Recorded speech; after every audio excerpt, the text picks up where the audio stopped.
In honor of Juneteenth educators, I have a wonderful story, and it's titled Juneteenth for Mazie, written and illustrated by Floyd Cooper.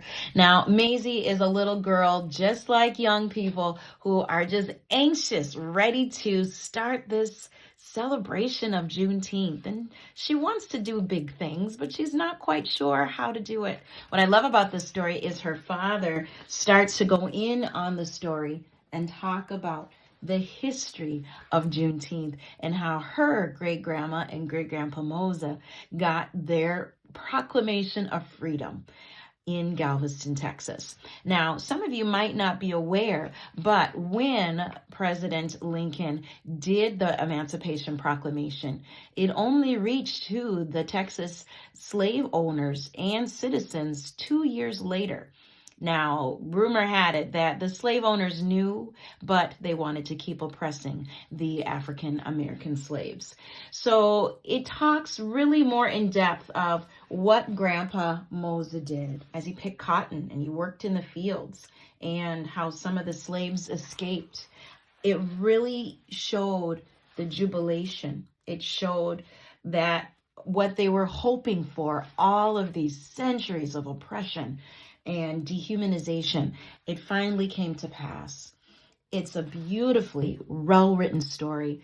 You and your family alike can understand the jubilation that a lot of us carry in 2023 in the midst of Juneteenth. I really highly recommend this story for all families to read.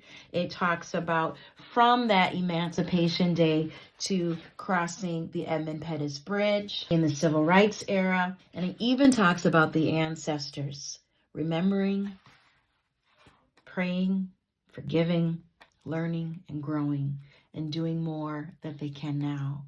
A lot of us see in our African American community the achievements that we continue to strive and thrive and do. And this book, Juneteenth for Mazie, is a great read to add to your Juneteenth book collection. If you would love to get more books, especially in anti-racist teachings, I've got a wonderful blog that I have helped in my work in the description below.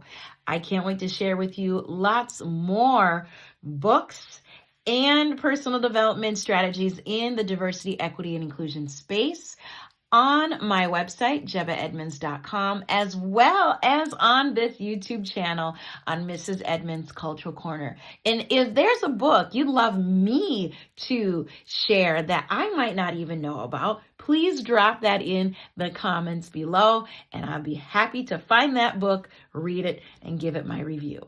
That's all that I have for you today. Have a good one. Bye-bye.